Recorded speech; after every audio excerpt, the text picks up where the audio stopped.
오늘 함께 나누기를 원하는 말씀은 고린도후서 11장 21절에서 33절 말씀입니다.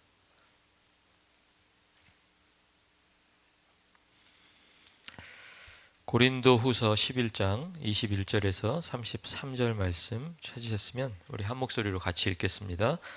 나는 우리가 약한 것 같이 욕되게 말하노라. 그러나 누가 무슨 일에 담대하면 어리석은 말이 남아 나도 담대하리라. 그들이 히브리인이냐 나도 그러하며 그들이 이스라엘인이냐 나도 그러하며 그들이 아브라함의 후손이냐 나도 그러하며 그들이 그리스도의 일꾼이냐 정신없는 말을 하거니와 나는 더욱 그러하도다.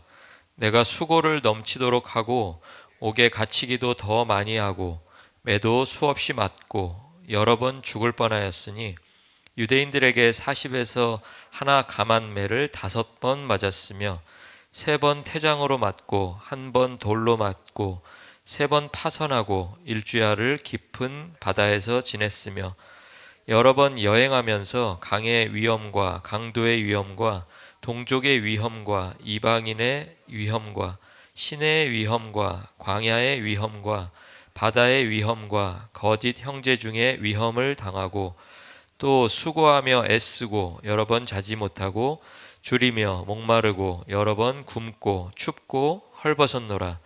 이 외의 일은 고사하고 아직도 날마다 내 속에 눌리는 일이 있으니 곧 모든 교회를 위하여 염려하는 것이라. 누가 약하면 내가 약하지 아니하며 누가 실족하게 되면 내가 애타지 아니하더냐.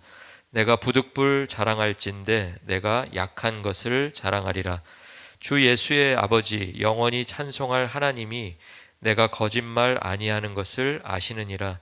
다메섹에서 아레다 왕의 고관이 나를 잡으려고 다메섹 성을 지켰으나 나는 광주리를 타고 들창문으로 성벽을 내려가 그 손에서 벗어났노라. 아멘. 여러분이 누군가에게 자기 자신을 소개할 때가 있으실 것입니다. 누군가의 가운데 누가 있어서 양쪽 편을 소개할 때도 있고요. 아니면 내가 누군가 처음 만나는 사람에게 내가 누구다라는 것을 이야기할 때가 있죠. 근데 여러분 주로 무슨 이야기로 시작을 하시게 되던가요? 나를 누구에게 소개해야 된다. 그러면 적어도 이름을 얘기할 거고요. 저는 아무개입니다. 이렇게 얘기합니다. 그러면 또 한국 사람들은 또 궁금한 게 되게 많아요. 저희 아이들은 이거 참 안 좋아하던데 얼마 지나지 않아서 꼭 이렇게 물어보죠. 몇 살이세요? 이렇게 물어봐요. 그런 경험 있으시잖아요. 그렇죠? 이게 외국인들은 이해를 못 하더라고요. 한국 분들은 근데 꼭 그 질문이 만나서 몇 분 이내에 아니면 2번, 3번 만나기 이전에 꼭 그 질문을 합니다. 왜 그런지는 잘 모르겠어요. 그런데 오늘 바울도 자기 자신을 누군가에게 막 이렇게 소개하고 있는 거예요. 그런데 바울만 소개하는 게 아니라 또 누가 소개를 해요?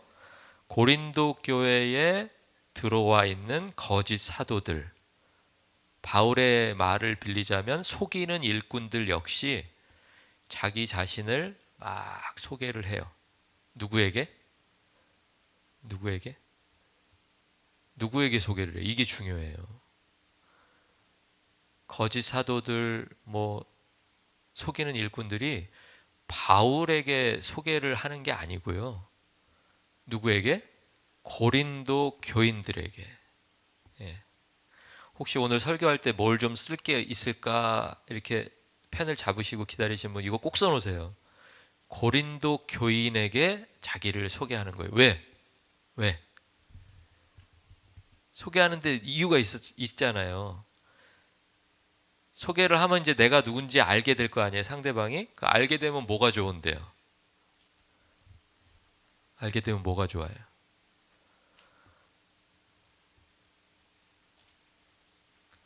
네, 오늘 설교가 다른 날 같지 않아요? 이게 굉장히 어려워요. 나를 소개하면 그 듣는 사람이 내 말을 더 신뢰를 갖고 들어주지 않을까? 나를 이렇게 소개하면, 내가 누구인지를 알게 되면 내가 그렇게 말하고 누군가에게 무슨 정보를 전달할 때, 아, 저 사람은 그럴만해. 저 사람이 그럴만하니까 또 어때요? 그 사람이 전하는 정보가 믿을만해. 이렇게 믿어지게 하려고 자기를 소개하는 거예요. 그러니까 그 소개 속에는 어쩔 수 없이 뭐가 들어갈 수밖에 없냐면, 오늘 본문에 나오는 단어가 하나 있는데요. 30절 한번 보세요. 30절. 내가 부득불 자랑할진대 내가 약한 것을 자랑하리라 라고 이렇게 얘기합니다.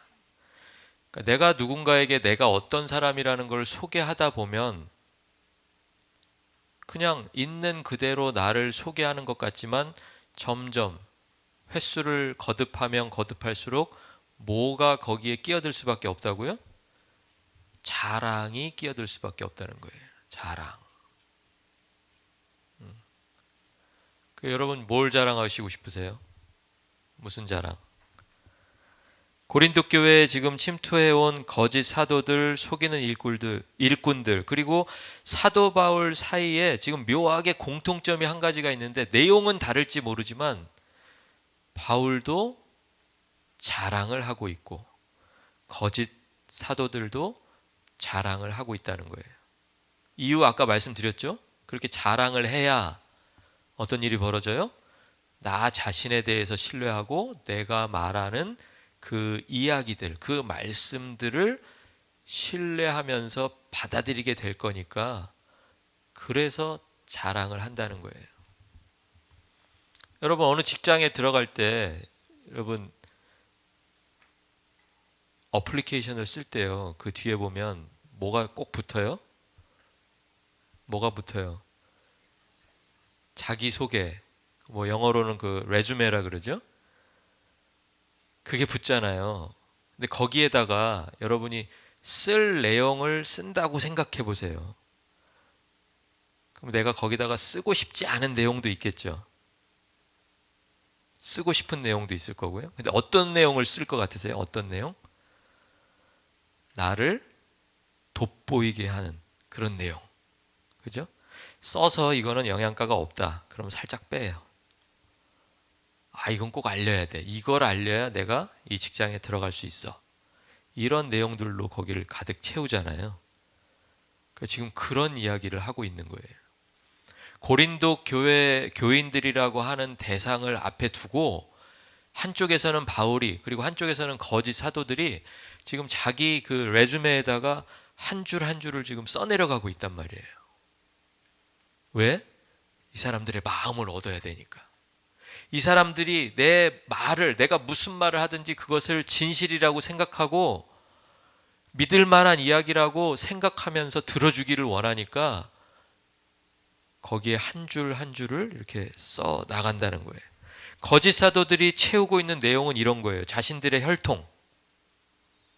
우리가 히브리인이고 뭐 이스라엘인이고 이런 이야기를 하는 거예요. 육체적인 성공, 그리고 신비로운 체험, 뭐 이런 것들로 자기들의 이력서를, 자기소개서를 채워 나갔었던 것입니다. 그들은 강한 카리스마를 자랑하면 성도들의 마음을 사로잡을 거라고 생각했던 거예요. 누군가가 막 카리스마 있는 사람 만나면 여러분의 마음이 이렇게 혹할 때가 있으시잖아요. 그렇죠? 네. 뭐 잘 경험을 안 해보셨나 봐. 그런데 바울이 여기서 아주 이상한 태도를 보여요. 바울이 오늘 읽지는 않았지만 18절에 보면 무슨 내용이 있냐면, 나도 여러 사람이 육신을 따라 자랑하니까 나도 한번 자랑하겠습니다. 이렇게 얘기해요.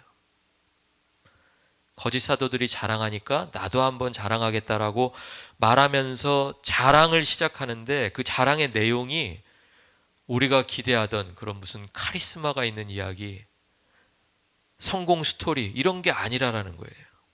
바울은 어떤 의도를 가지고 세상이 말하는 성공이 아니라 오히려 성공하지 못했던 자기의 경험들,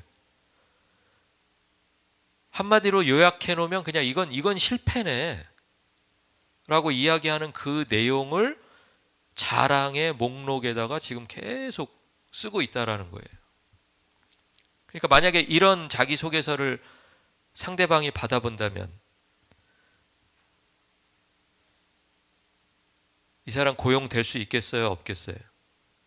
실패의 내용만 그냥 쫙 써놓은 거예요. 나는 이랬고 어디 시험을 쳤는데 시험에 떨어졌었고 뭐 4번 만에 됐었고 뭐 그런 이야기를 쭉 써놨다고 생각해 보세요. 되겠냐고요? 안 되겠냐고요? 안 될 것 같잖아요. 그런데 바울이 어떤 의도를 가지고 그 성공하지 않았던 경험들을 자랑하기 시작한다는 거예요. 왜 바울이 그럼 이렇게 말도 안 되는 성공도 아닌 그런 경험들을 자랑했을까? 그 의문에서 오늘 이야기가 시작되고 있습니다. 그러니까 바울은 의도적으로 성공의 목록을 지운 거예요. 바울도 나름대로 자랑할 만한 게 많이 있었잖아요. 예, 바울이 어디 출신인지는 아시죠? 어디 출신이에요? 어디 출신이에요? 바울이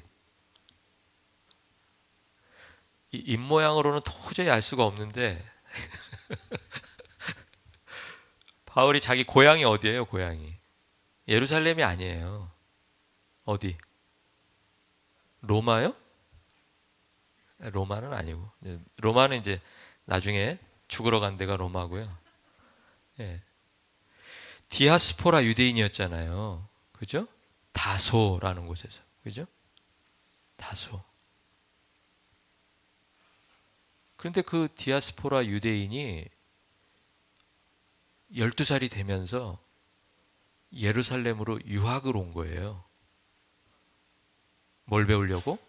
율법을 배우려고. 그래서 어디로 들어갑니까? 그 당시 최고의 율법 학자로 정평이 나 있던 가말리엘 학부로 들어가잖아요. 기록은 자세히 없지만 가말리엘 학부에서 바울이 두각을 나타냈을 거다라고 믿을 수 있는 증거들이 여기저기 많아요. 그죠? 스데반이 죽을 때 사내들인 공회원들과 함께 그 자리에 있었던 사람이 누구예요? 바울이에요. 아무나 그냥 거기 포함될 수 있는 그런 자격이 있는 사람이 아니에요. 바울도 자기가 그 얘기를 하죠. 가말리엘 학부였고 내가 히브리인 중에 히브리인. 그 얘기를 하잖아요. 그런데 그런 성공의 목록들을 다 지우고 오히려 자기의 약점, 자기의 실패했던 이야기들을 그 자기 소개서에다가 지금 계속 쓰고 있는 거예요. 그러니까 거짓 사도들, 속이는 일꾼들은 내가 얼마나 대단한가를 이야기하고 있는데 바울은 내가 얼마나 많이 고난받았는가를 이야기하고 있다는 거예요. 그러니까 이 두 개의 자기소개서가 누군가의 손에 쥐어진다면 누구에게 더 점수를 주시겠어요? 사실은 이 성공 스토리로 쫙 채워져 있는 그 자기소개서에 먼저 눈이 가고 손이 가죠. 이 사람 대단한데? 이렇게 카리스마 있는 사람이었어? 이렇게 배경이 대단했어? 이렇게 되는 거죠. 근데 바울이 그럴 만한 아이템들이 없어서 안 쓴 것이 아니고 의도적으로 그런 것들은 다 지워버리고 자기의 고난의 이야기들을 거기다가 써 내려갔다는 거예요. 그래서 오늘 읽은 게 뭐예요? 뭐의 기록이에요? 뭐 옥에 갇힌 기록. 이게 사실 뭐 장점이 됩니까? 이게? 옥에 갇혔던 기록. 뭐 전과 몇 범. 이게 무슨 자랑거리가 돼요? 있는 것도 될 수 있으면 숨겨야죠. 그렇죠? 감옥에 갔다 왔어도 안 갔다 온 사람처럼. 그리고 뭐 매를 많이 맞은 40에 하나 감한매를 5번 맞았다니까 39대를 40대 때리면 사람이 죽는다고 믿으니까 39대를 때렸던 거예요. 39대를 5번을 맞은 거예요. 사실은 이 기록할 당시에 그렇고 이 뒤에 또 더 맞았을 수도 있죠. 배가 파선한 이야기. 강도 만난 이야기, 광야에서 위험스러웠던 그런 상황들, 이런 것들을, 그 실패의 기록들을 자랑하고 있다라는 거예요. 그럼 이유가 있어야 돼요. 이유가 없으면 이게 설명이 안 돼요. 왜 남들은 다 쓰고 있는 성공 스토리, 카리스마를 드러낼 수 있는 그런 것들을 자랑하지 않고 왜 바울만 유독 자기가 힘들었던 이야기, 실패했던 이야기, 약했던 이야기를 왜 써놓는가? 여러분, 그리스도의 일꾼은 화려한 스펙으로 자기를 증명할 수 없다라는 거예요. 그러면 그리스도의 일꾼은 언제 증명이 돼요? 언제? 그리스도를 위해서 얼마나 나를 버렸는가? 얼마나 나는 없어지고 나는 사라지고 그리스도만 드러났는가? 그것으로 그리스도의 일꾼이 증명이 된다라는 거예요. 그러니까 바울은 알았던 거예요. 때로는 내 혈통이, 유대인이라는 혈통이 복음을 가린다면, 그것 때문에 복음이 전해지기가 어렵다면 내가 때로는 그 혈통을 부인해야 되는 거구나. 육체의 자랑이 있는데 내가 가말리엘 학부에서 배웠다라는 사실이 과거에 어느 시점에는 그게 자랑이었고, 내가 거기 나왔어 그러면 모든 사람이 다 우와 하는 그런 반응조차 이게 만약에 복음 전하는데 도움이 되지 않으면 내가 이걸 지워야 복음이 살겠구나, 그리스도가 드러나시겠구나, 이걸 깨달았다는 거예요. 그래서 자랑이 아니고 오히려 세상이 부끄러워하는 고난의 흔적들을 자기의 자랑 목록에, 자기 소개서에 그렇게 계속해서 써 내려가고 있었다는 거예요. 바울이 고난받은 이야기가 거기 쭉 적혀 있는데, 바울이 단순히 외적인 박해만 고난이라고 이야기하지 않고 매일같이 바울의 영혼을 짓누르는 거대한 압박이 있었는데요. 그게 뭐냐면 모든 교회들을 향한 염려 때문에 내가 견딜 수 없다, 이 얘기를 하는 거예요. 여러분, 동정이라는 단어 아세요? 동정? 동정이 어떤 마음이 동정인가요? 아, 저 사람 참 안 됐네.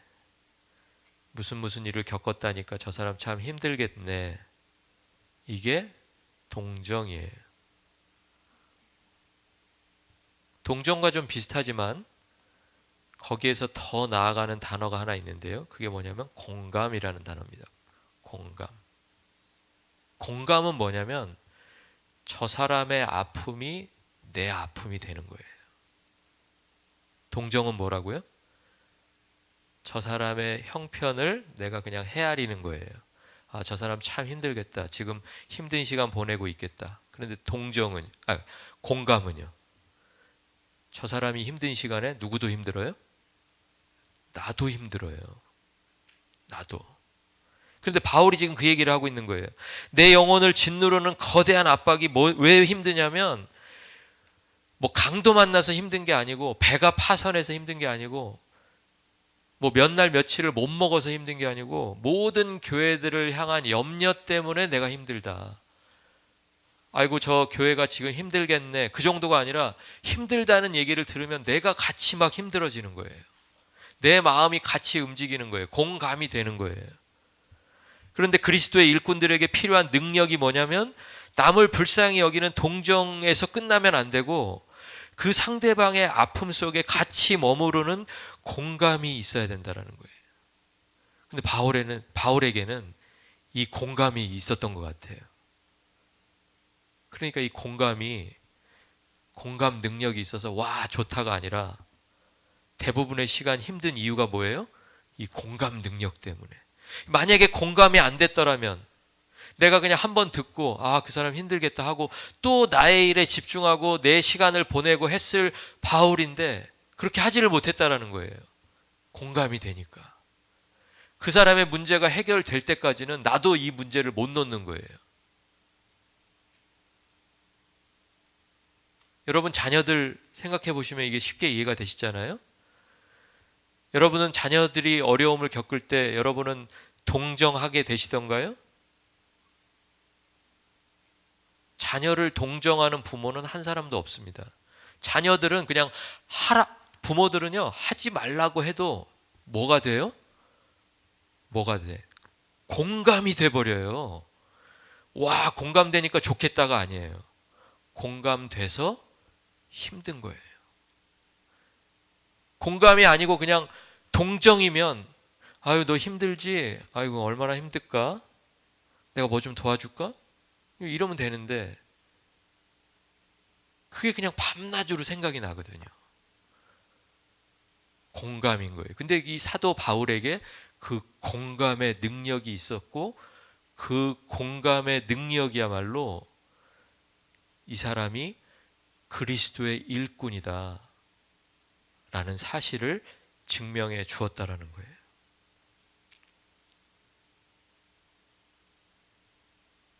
누군가가 병들었어요. 누군가가 힘이 없어요. 가난해요. 그럼 바울의 마음도 그 고통의 구덩이 속으로 같이 끌려 내려가는 거예요. 누가 장애물에 걸려 넘어지기라도 하면 바울이 마치 자신이 넘어져서 허우적거리는 것처럼 그렇게 가슴이 아리고, 한국 분들은 이런 표현이 있잖아요. 애가 탄다잖아요. 애가 타요. 애가 뭐예요?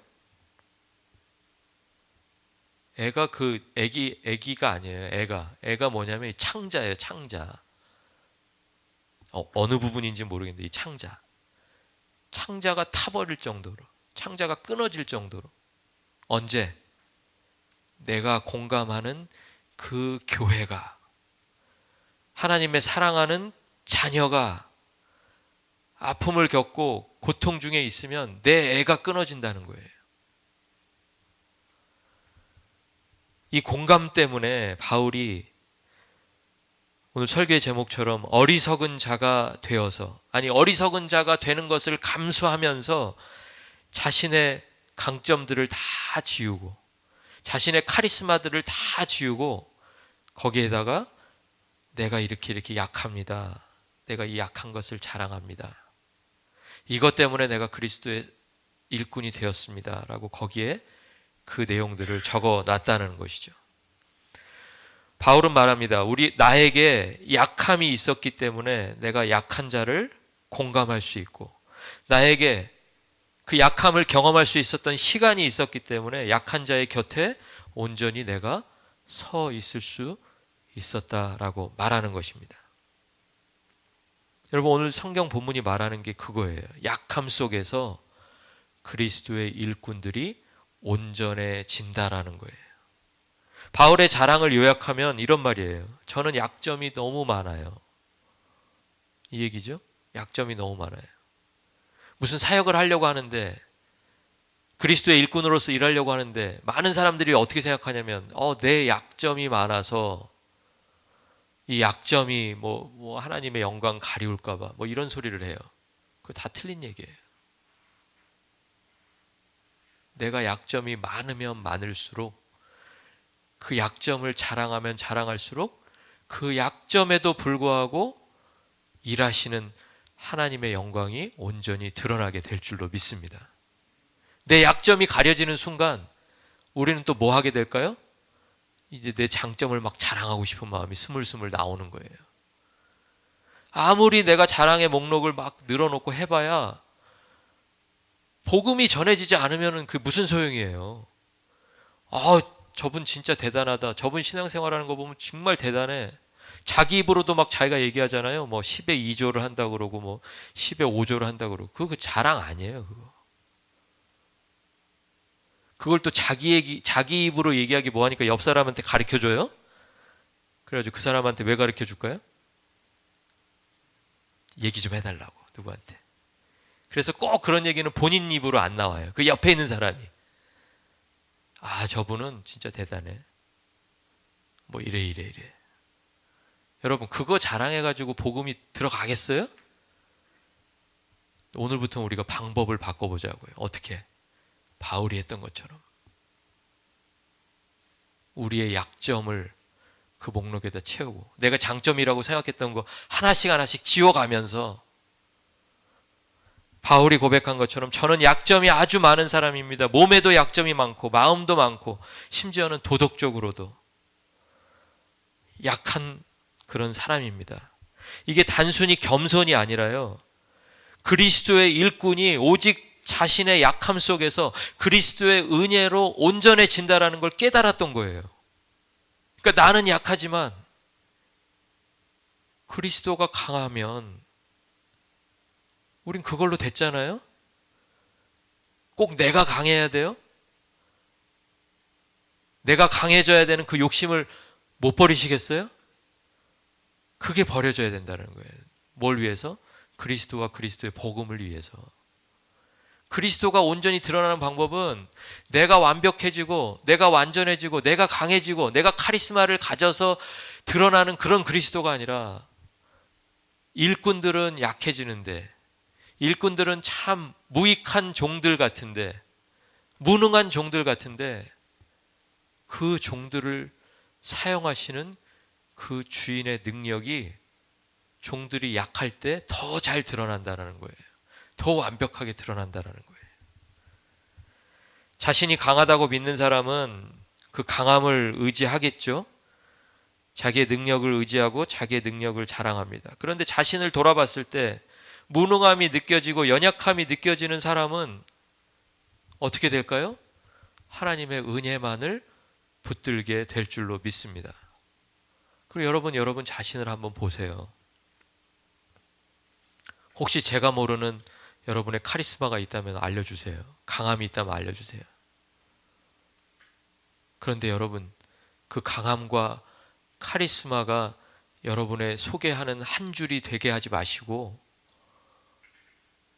여러분이 지금 보고 있는 여러분의 그 약점들, 그 약함들, 그 일을 통해서 그리스도만 온전히 드러나고 그리스도의 복음이 전해지게 될 줄로 믿습니다.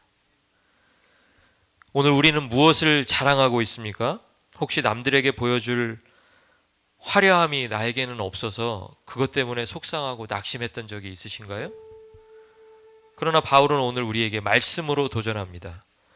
자신의 약함을 부끄러워하지 말고 자랑하라고 이야기합니다. 나는 약합니다 라고 고백하는 그 고백이 이웃의 아픔에 공감하는 사람의 마음인 것을 기억하시기 바랍니다. 그 어리석은 자의 자랑, 남들이 어리석다고 보는 그 방식으로 자랑하는 그 자랑을 통해서 하나님의 온전한 능력이 흘러나오게 될 줄로 믿습니다. 저와 여러분이 공통점이 하나 있죠. 그리스도의 일꾼으로 부르심을 받았다라는 거예요. 여러분이 착각하시면 안 돼요. 제가 단에 서 있기 때문에, 아니면 제가 타이틀이 목사이기 때문에 저만 그리스도의 일꾼으로 부르심을 받은 게 아니에요. 저와 여러분이 똑같이 그리스도의 일꾼으로 부르심을 받았습니다.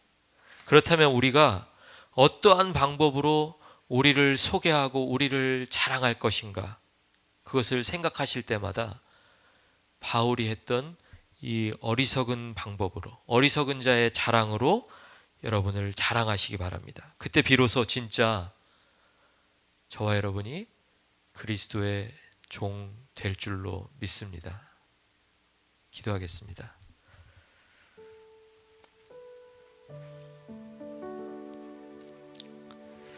사랑과 은혜의 하나님 아버지,